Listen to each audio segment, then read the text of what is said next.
two wonderful authors, Diane Cook and Hilary Leichter. I'm going to introduce them both and then turn it over to them, and then I will come back at the end. But I should mention too that there is a Q&A function on the bottom of your screen, and we really encourage you to use it. If you have questions for these authors, then just type them in at any time, and we'll come back and give a chance for them to respond to some of these questions at the end. So Diane Cook is the author of the short story collection Man vs. Nature, which was a finalist for the Guardian First Book Award, the Believer Book Award, and the Los Angeles Times Art Seidenbaum Award for First Fiction. Her writing has appeared in Harper's, Tin House, Granta, and elsewhere, and her stories have been included in the anthologies Best American Short Stories and the O. Henry Prize Stories. She's a former producer for the radio program This American Life, and was the recipient of a 2016 fellowship from the National Endowment for the Arts. Diane's new novel, The New Wilderness, was shortlisted for the 2020 Booker Prize, and no less of a literary luminary than Emily St. John Mandel said, "The New Wilderness is a virtuosic debut, brutal and beautiful in equal measure." And Hilary Leichter teaches at Columbia, where she earned her MFA in fiction. She has received fellowships from the Edward, and if I'm not wrong, I think both of these authors went to Columbia for their MFA, is that right? She has received fellowships from the Edward F. Albee Foundation, the Table for Writers Foundation, the Folger Shakespeare Library, and the New York Foundation for the Arts. Hilary's debut novel, Temporary, was published by Coffeehouse Press, Emily Books, in March 2020, and the New York Times called it a brisk, wildly imaginative first novel. Leichter's deeper interest in it is in mining how transient, insecure work inflects our private life, even if it permits a private life, if it even permits a private life. Can we afford to stop working? Do we remember how? So it is my great honor to introduce these two writers, Diane Cook and Hilary Leichter, and I'm going to turn it over to you guys. Thanks, Tim. Thank you, Tim. Hi, Diane. Hi, Hilary. How are you? Great. How are you doing? I'm good. We normally live down the street from each other, so this would be a short distance Zoom, but you're in Michigan right now. Yeah. And I'm in Brooklyn, New York. So this is a true long distance meeting of the minds. Yeah. Yeah. For people who are joining us, thank you. Hilary and I have known each other, we just realized, about 10 years. We both went to Columbia for grad school. We got our MFAs in fiction around the same time. When we were 14 years old. I know. It was we had so much to learn. And we went on to be in a writing group together. We've shared work over the years, and we both read each other's books like in early drafts, and talk about, one of our favorite things to do is talk about literature and gossip about writing. So we're going to talk about our books, we're going to talk about writing, and hopefully it'll be fun because we like each other. Yeah. Diane, do you want to read first, or do you have any feelings about that? We're going to read a little from our books. Yeah, I don't care who goes first. Mine's kind of heavy, and so should we leave on heavy or start on heavy? I'll go first. Mine's like kind of short, and then we'll leave everyone devastated with your. Great. So my book Temporary is about a woman who works as a temp, and this section that I'm going to read for you is sort of the origin story for temporary workers in this world. There's a whole mythology around that line of work because they deserve it. So I'm going to read one of those sections. The gods created the first temporary so they could take a break. Let there be some spare time, they said, and cover for us, won't you? Here are all our passwords and credentials. Here is the key card, and here is the doohickey to clip the key card to your purse. See? Oh, sorry, here's a purse. Go on, fill it to the brim. Fill it a little more. Yes, it's supposed to be heavy. Here is your contract, and here is our copier, and here is the shared binder for all known manner of things. The first temporary fell from the husk of a meteor and glowed with no particular ambition. The gods had to pin her down so she would not float away. So distracted was this new kind of soul, so subject to drift. To be fair, they had not yet invented gravity. This was back when toads without occupation soared straight up to the clouds, back when employment was the only kind of honest weight you could apply to a life. The temporary spent her first day of work reading the shared binder for all known manner of things. She familiarized herself with each section, each document. Birds, bees, mitochondria. She noted how overfull the binder was, even then, even when the world was mostly long stretches of empty surface. What looked blank was actually cluttered with microscopic tendencies toward life. There were infinite itemizations to complete. If the world was already so stuffed, would there ever be room for the first temporary? The word placement meant something very different back then. It was not a job or a gainful assignment of employment. It was simply a place for each thing, a place to belong. The first temporary assigned placements for trees and sandy shores, for fossils and tassels. She wondered about her placement, its unsteadiness. Can I stay permanently? She asked. And the gods just laughed and went to lunch. At the end of the day, when the gods went to their god homes, the first temporary thought, what should I do now? The office had a smell that happened only at night. That's the smell of innovation, the gods had explained. She found one corner of the office that didn't smell so much and sat there for a while. It wasn't really an office, not the way most people today would picture an office. It was a collection of matter and inertia that suggested the sensation of work. She activated her key card and swiped herself into existence. I'll stop there. Thank you all so much. I love that. Thank you. I love it. It makes me laugh and then I get so sad also at the same time. It worked. She does okay. No, I know. No, in a good way, in a good way. Like it's such a funny, for those of you who haven't read it, it's such a funny book, but it's also so heartful and heartbreaking and just full of emotion. And it's slyly so, you know what I mean? Like it kind of sneaks up on you. So anyway, I love it. We'll talk about it more. Lay it on us. New Wilderness. Okay, yeah, I'm gonna read, so I'll read a little bit from the very beginning. So the New Wilderness is a book about that imagines a future world where there's only one wilderness area left. A future US, I guess. It's an unnamed country, but you can imagine the US.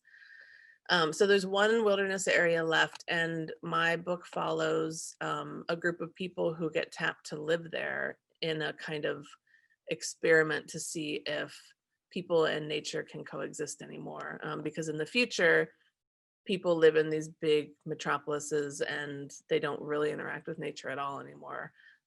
Nature and all land has really been taken over to support the population of humans and not to support anything else. But there's this one place left and it's kind of an untouched wilderness. So my book follows this group of people who are part of the experiment, and mainly it follows this mother and daughter, Bee and Agnes. And they're kind of the main heart of the book, their relationship and their difficulty in that relationship and the ways that they love each other and grow apart over the years is the main focus of the book. This first, in the very beginning, we're with Bee in the novel. Later, we kind of change perspective to Agnes. But we're with Bee, and they've been in the wilderness for a couple years at this point.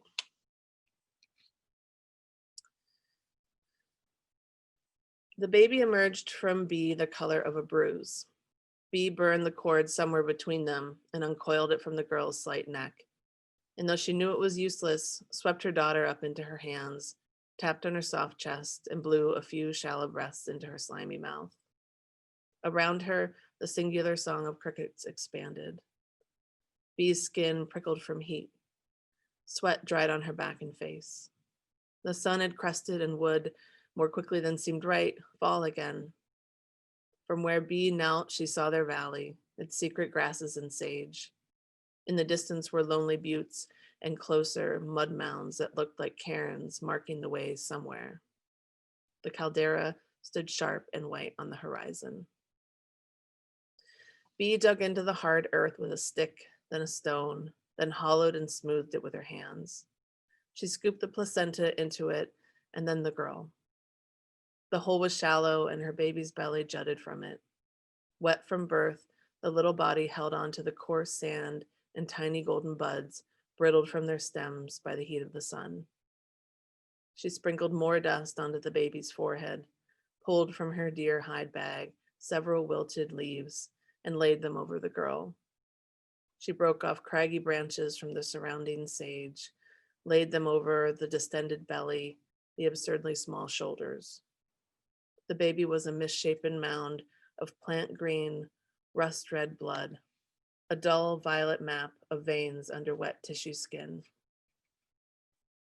Now the animals who had sensed it were converging. In the sky, a cyclone of buzzards lowered as if to check on the progress, then uplifted on a thermal. She heard the soft tread of coyotes. They wove through the bloomy sage. A mother and 3 skinny kits appeared under jaggedly thrown shade. Bee heard whines ease from their impassive yawns. They would wait. A wind stirred and she breathed in the dusty heat. She missed the stagnant scent of the hospital room where she'd given birth to Agnes, what must have been 8 years ago now. The way the scratchy gown had stretched across her chest and gotten tangled up when she tried to roll to either side. How the cool air blew around her hips and between her legs, where her doctors and nurses stared, prodded, and pulled Agnes from her. She'd hated the feeling, so exposed and used and animal-like. But here it was all dust and hot air. Here she'd needed to guide the small body herself. Had she been 5 months pregnant, 6? She'd had to guide the small body herself with one hand, while with the other she'd blocked a diving magpie.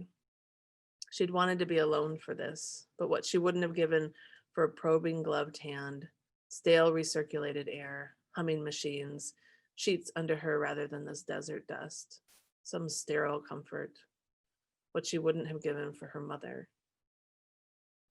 Bee hissed at the coyotes. Scram, she said, pitching the dirt and pebbles she just dug at them.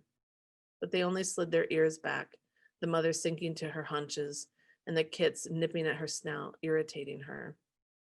She probably snuck off from the rest of the pack to get her young something extra, or to let them practice scavenging, to practice surviving. It's what mothers did. Bee shooed a fly from near her baby's eyes, which at first had looked startled over not having made it, but now seemed accusatory. The truth was, Bee hadn't wanted the baby. Not here. It would have been wrong to bring her into this world. That's what she'd felt all along. But what if the girl had sensed Bee's dread and died from not being wanted? Bee choked. This is for the best, she told her.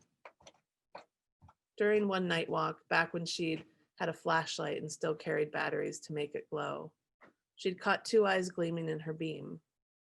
She clapped her hands to scare the eyes, but they just dipped down. The animal was tall but crouching, sitting perhaps, and Bee feared it was stalking her. Her heart sped up and she waited for the cold dread that she'd felt a couple times by then, her inner sense of being in danger. But the feeling never came. She walked closer, and again the eyes dipped down, supplicant like a dog obeying, but it was not a dog. She had to get closer before she could see that it was a deer with its sloped back, the peaked ears, the resigned flick of the tail. Then Bee saw another eye in the light, small, not looking at her, but quivering, unsteady. The deer heaved up, and then the quivering eye wobbled up too. It was a small, glistening fawn on shaky toothpick legs. Bee had unknowingly witnessed a birth, quiet in the dark, B had come stealthily upon the mother like a predator, and the mother could do nothing in that moment but lower her head as though asking to be spared. I'll stop there. Oh my goodness. God, I love that opening because there's so many shifts in different roles that the characters play there. It's, you know, shifting from mother to daughter to prey to predator, and B kind of inhabits each of those positions as a character all in just this one opening passage through the act of giving birth. It's so moving. Right, everyone? Thanks. I hadn't really thought about it that way, but that makes a lot of sense. I mean, that in that intro, especially, that they are all of these people all at once. Like, they're these humans that are being asked weirdly to be like more complicated versions of themselves, even as they live in a very simplified like existence, live a simplified existence. You have to be more things to survive in a place where you have to do everything yourself. That's always the, like, with some changes, that's always the version of the opening of The New Wilderness that I've seen. Was it always the version for you when you were writing it? Yeah, it always was. And I think it's like one of the very first things I wrote for the whole book. And it always opened the book until I did play around with the idea of having a prologue. There's another section, like maybe 50 pages in, where you get kind of this origin story. Oh, we both have kind of origin stories in our books. We'll have to talk about that.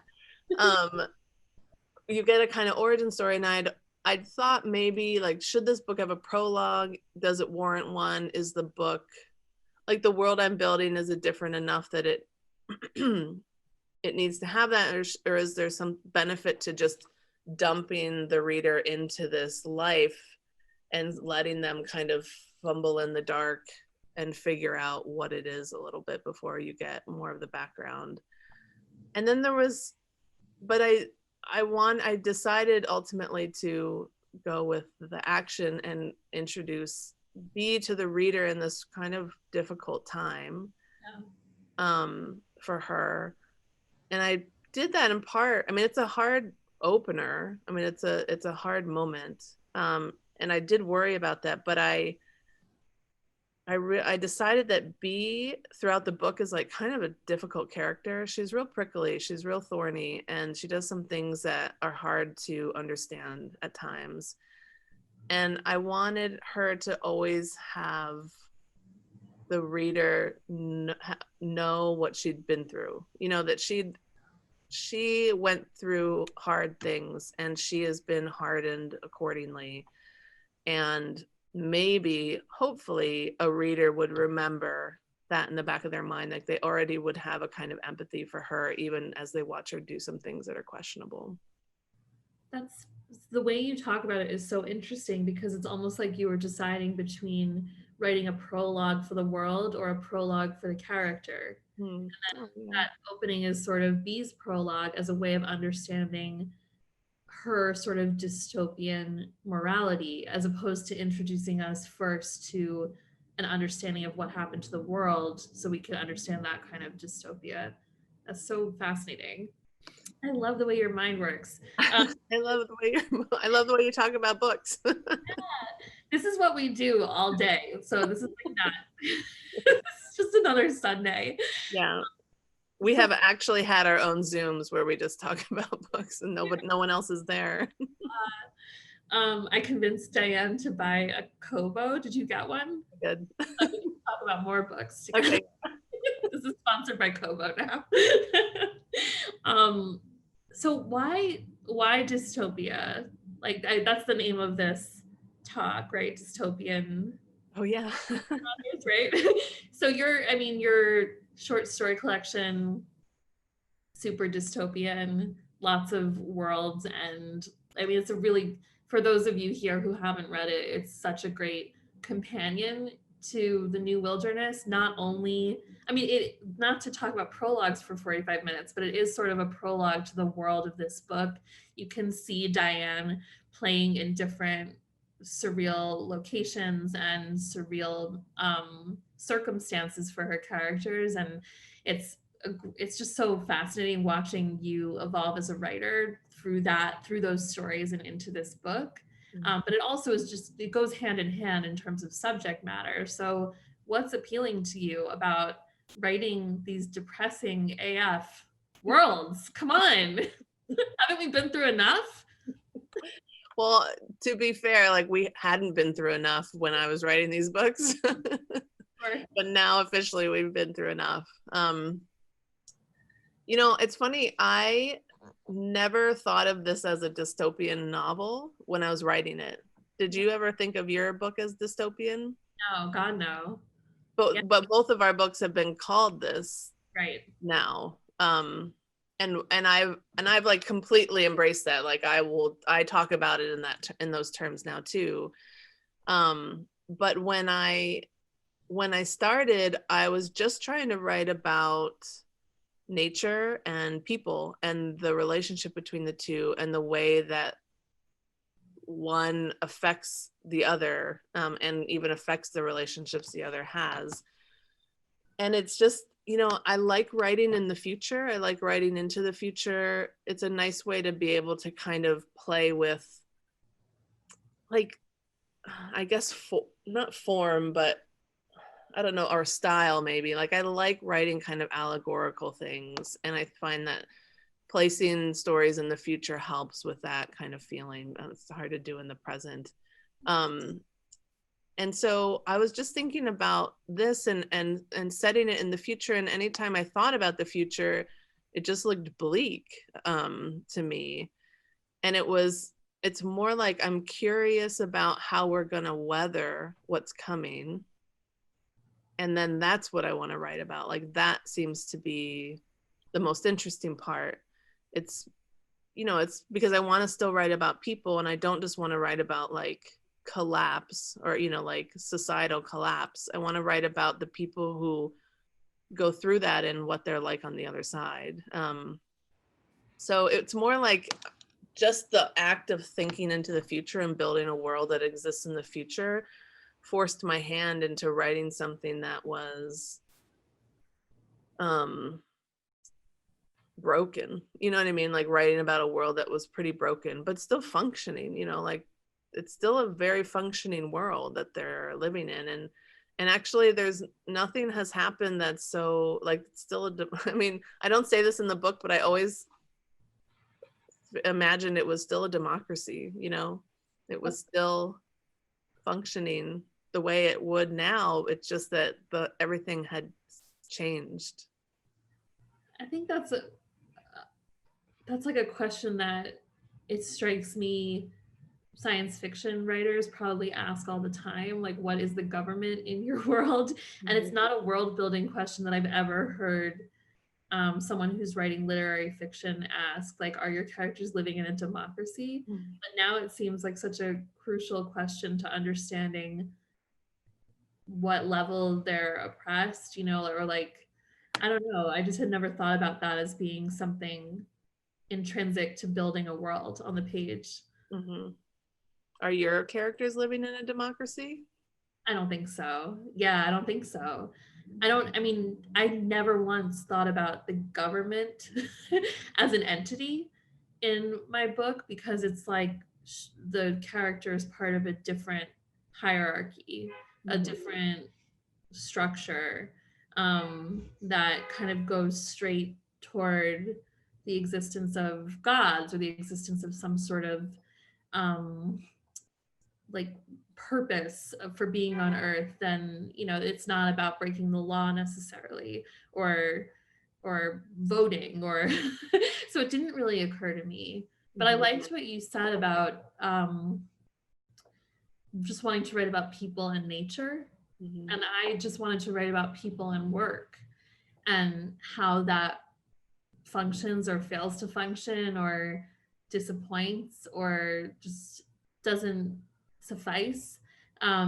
But I wonder if there's any way to write about nature or work anymore without it being dystopian. Mhm. Is that, like, have you read anything about the natural world this year or recently that's not secretly dystopian? No.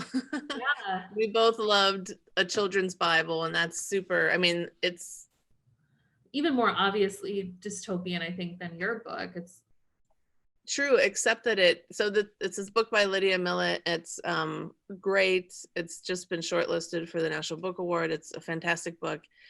But what's funny, I mean, that's not funny. It's actually a very funny book.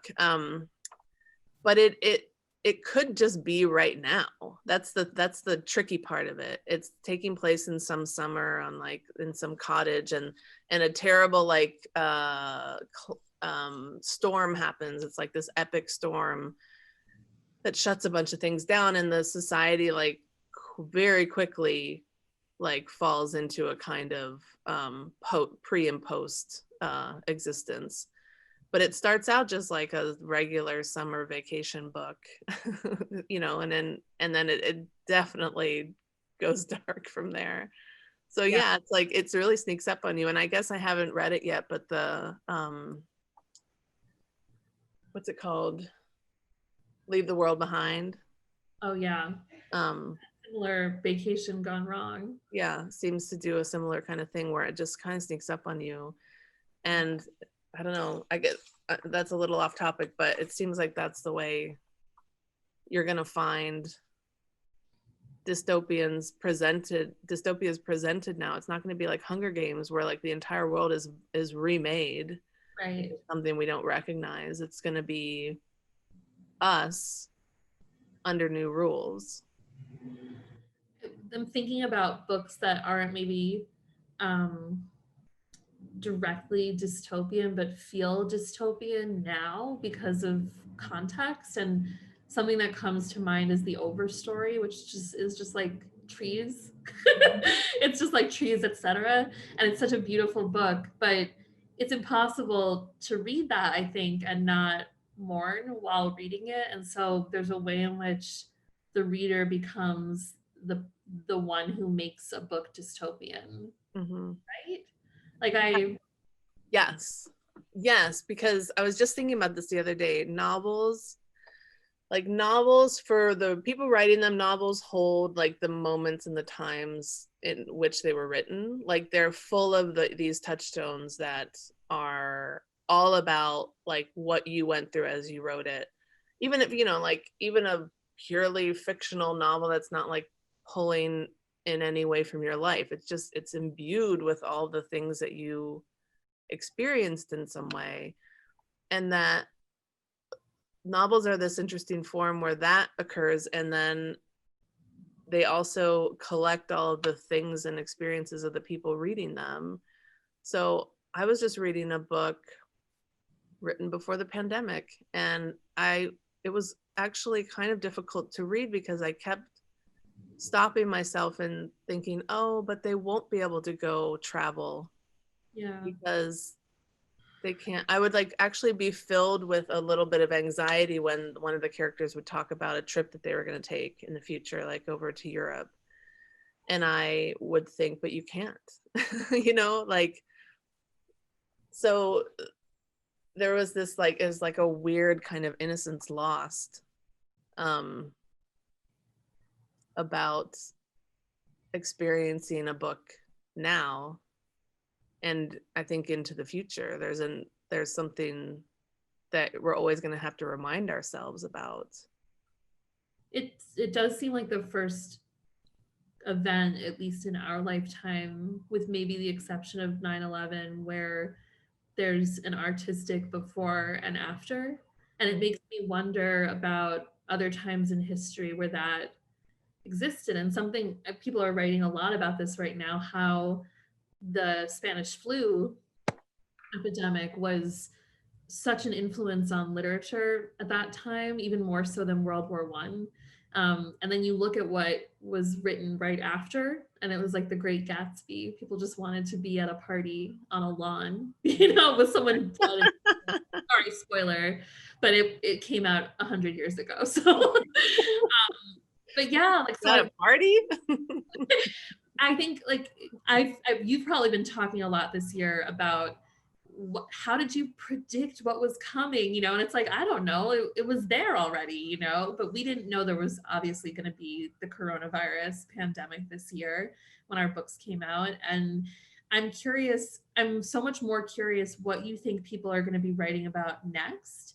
Not how like our books loosely tie into through coincidence and building, you know, cultural descent, what's happening right now. But what do you think people are going to be interested in writing when this is over? Oh my God. I don't know. I don't know. Everyone's like, oh, there's going to be so much pandemic fiction. I don't think so. I actually, like, I can't bring myself to write something like that right now. No, I think there's going to be, well, so I thought about this recently, I had to think about a similar question. I felt like it's going to be less about that people are going to write about pandemics or have people go through like, oh, a family, like she's in California, he's in New York, the pandemic hits, will they ever see each other again? I mean, like, yeah. But it'll be about like, I think connecting it to 9/11, our lives really changed after that event, and they changed in like really small ways. I don't think we always remember, like the way we just went about our daily business was different before that. And I think these like tiny little changes, and this, the way we thought about our privacy, and the way we thought about like travel, and the way we thought about like threats, and just the things we would have to do, and the irritation, the new irritations that were like unleashed in our life, like, you know, like not important stuff, but like stuff that affects us all the time. Those things didn't necessarily exist before we all went through this. And I think it's like stuff like that that's going to come through in the writing. Like there's going to be a new sense of the world. It's the world, I think, of the novel will maybe feel smaller, because I think the world feels smaller. I mean, the world feels smaller to me now, both in that how we've all been affected by the same thing, and also we've all been like, we're all in a state of lockdown in some way. So it's like I don't know. I think it's like going to come through in interesting ways, but it's not going to come through in plot. Yeah, just like asides, like, oh, I gotta take my temperature before going to this. Yeah, like I was thinking about so I'm trying to adapt this book to be a TV show, and yeah, and it's cool, and I don't know if maybe we have other news like that, but I was trying to think of like how you would do like hospital scenes, and I couldn't think of a hospital scene, like trying to adapt this first scene that I read, for example. I couldn't think of a hospital scene that wouldn't include everyone in like PPE and masks. And I just had a baby in June, actually, and it was full mask birth, and it was weird because it was my second kid and I didn't have that experience before. And I just think we've all been through something, and we're not going to be the same on the other side, even if we can have a nice life. And that's going to come through in our fiction and in our writing. I'm going to jump back in here. This is such a fascinating conversation. We do have a number of really interesting questions, so I wanted to make sure I'm coming back a little early just to make sure we have a chance to address these. The first one is from Matthew Griffin, who asks, what is it like pushing narratives to surreal and speculative places while the world is also heading in its own surreal, in parentheses, he says, banal supervillain and speculative dystopian directions. Does it sap your eagerness for the fantastical, or do you feel these tools are gaining in strength and importance? Thanks, Question, Matthew Griffin. This is my husband. Oh, I was like, that's a good question. I was sneaking into the chat. What I think we have to work a little harder. That's how I feel. Or maybe it's just that the equation isn't as simple anymore. It can't be a one-to-one, like I'm writing about a fox and it's about but the story is really about like my fear of having children. There's so many more prongs to contend with, and I think that in my hopes and my dreams, it's going to lead to kind of new kind of folklore that continues to draw from the sources that Diane and I draw from in our work, but attempting to write fables and write allegories for hard to describe emotions, or harder to describe emotions. And I think I see that as the challenge. It inspires me. I love that idea of a new folklore. And I also love the idea of being pushed towards something new. Because yeah, I think you're right. I mean, a great question, Matt. And I think it's I wonder what's gonna feel wild after this kind of time, and honestly the time that we're like embarking into. I mean, who knows what November is gonna be like for other reasons. And it just feels, yeah, everyone's gonna have to push a little harder to uncover something in a world that feels newly strange. I think, like Hilary, like you and I tend to write, we turn a world that's somewhat familiar into something strange, and it makes the reader pay attention in a new way, and helps them see the world for what it actually secretly might be. And it's like the world is doing that to us now. Like we have to catch up. It's really fascinating.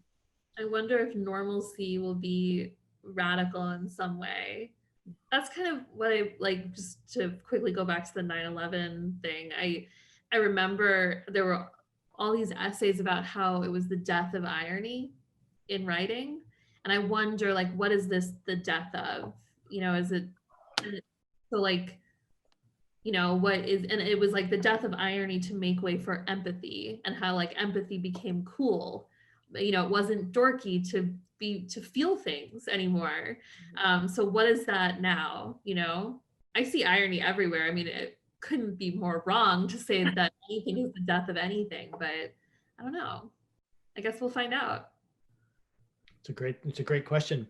So we're getting a little bit more nuts and bolts here. We have a question from Tochukwu Okafor. I hope that I'm pronouncing that right. Hi, Diane and Hilary. Thank you so much for sharing your creative thoughts. Diane, I read Man vs. Nature and I loved it. So my question, in writing dystopian worlds, how do you go about your research? In dystopian fiction, we immerse ourselves in a new surreal kind of world.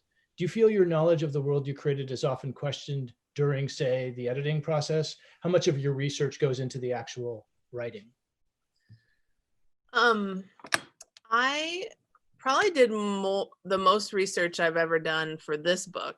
And weirdly, the amount of the research was all about like primitive survival skills. So I'm building the world a lot in my mind. I'm building it on the page too, but a lot of that stuff gets cut at some point. And really, I'm building a foundation that I feel like is solid enough that a reader won't question it when I ask them to come along, and less about, that someone could write like a governmental dissertation about my world. I just want like the shadow of the world on the other side of the curtain or something. Like I don't need it to be so complete and like unbreakable. I just need it to be this kind of shadow world a little bit. This is for me. I know other people have a very different feeling about it. And maybe people want more concreteness in their work, but I've always come to it with the idea that you give the reader as little as they need, and then you go with that and you don't give them any more. Because, you know, I've had some people say, well, I wish that you'd written like more about like how we got to this point. And I think, well, I didn't want to write that book. Like I wanted to write the book about after we went through that point. And so I just want to build a world and have the details that are only necessary, and not scratching an itch for someone, that they just are something that is necessary in order to go. And I think the less the better, personally, though I might be in a minority when it comes to that. Oh, and I researched like a lot of things are inspired by the natural world for me. Even a governmental structure would probably be inspired by the natural world for me. So I just read a lot of nonfiction about nature. So there's a question from Joanne Rhodes. It looks like we're getting into questions from writers here, which is always interesting. And Joanne, I think I can't really understand what she's asking, but it's something about prologues, the prologue for the reader, or is the prologue necessary for the reader and background to the story? I think she's asking about prologues and epilogues. And she says, I always like to have the reader draw our own conclusions and epiphanies. What are your feelings quickly about prologues and epilogues? I think I agree with Joanne. I think that I guess my book sort of has an epilogue without saying that it's an epilogue.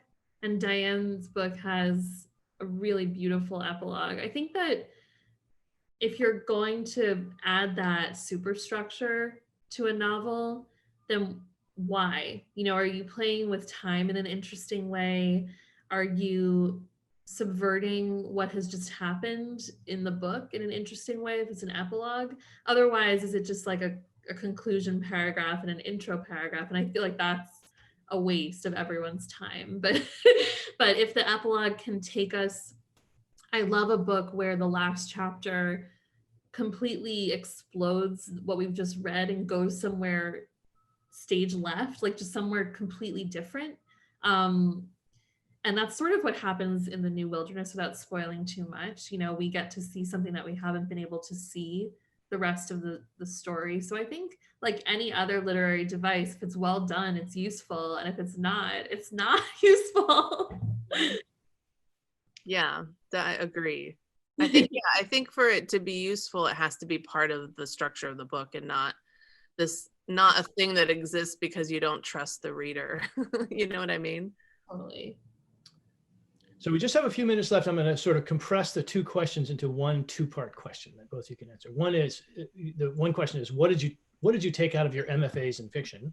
And then the other other two questions are basically around who are your favorite dystopian writers? You know, what are some of the dystopian novels that have influenced you? Well, as far as the MFA goes, I got a friendship with Hilary. I was gonna say. But that really is like the reason to get an MFA, is because you will meet the people that you share writing with for the rest of your life. And you'll meet these people who get you, they're like-minded. Not everyone you meet in an MFA program is going to understand what you're doing, but some will. And then you just want that relationship to go on because you want their input and you want to read what they're writing. Like it's like a artistic marriage or something, you know, like you have this very special relationship with a handful of people and you talk about things that you don't talk to other people about. And that was like the main takeaway for me. Yeah, absolutely. Same. When you're there, you think it's all about the professors and finding mentorship and, you know, someone validating your work or, you know, learning some sort of secret method or formula that's going to unlock your fiction. But it's really about your peers and finding the person like sitting across from you who's writing something that you care about and that you're jealous of, and that pushes you to work harder. I really think that's, and also, what else did I take away from it? A crushing amount of debt. So, so there's that. Our friendship is the most expensive I've ever had. Our friendship is worth more than money. All right, I think we're going to have to leave it there. Although, let me give you one more chance to each of you. Who are your favorite dystopian writers, if you have them? Besides each other. That's not fair. Sometimes I get tripped up on what dystopian actually is. Like we said, neither of us ever thought our books were dystopian until we put them out into the world. And then and then understood the ways that they were. I mean, I read 1984 when I was like a child. I don't know, a precocious child, I guess. And that has always, to me, been the benchmark. It taught me what this kind of literature is for. Mm-hmm. I'll pick a new one, a new favorite. I just read Friday Black this year by Nana Kwame Adjei-Brenyah, and it's definitely dystopian, and I think he probably knew it was when he was writing it. And for anyone who's interested in short stories that they feel ripped from the headlines, but in such a creative and different way, I really recommend that book. So. Okay, well, that's pretty much all we have time for, but this has been such a fascinating conversation. I feel privileged to have been here. Thank you so much to both of you. The books are Temporary and The New Wilderness. And if any of you watching want buy them, you can buy them in many places, but if you hold on, there's going to be a splash screen after this that has a link to get them at bookshop.org, which is a great organization. And also there's a link there to donate to the Brattleboro Literary Festival if you are so inclined. But thank you so much and good luck with these wonderful books. Thanks, Tim. Thanks for having us. And thanks for coming and listening to us talk and your questions.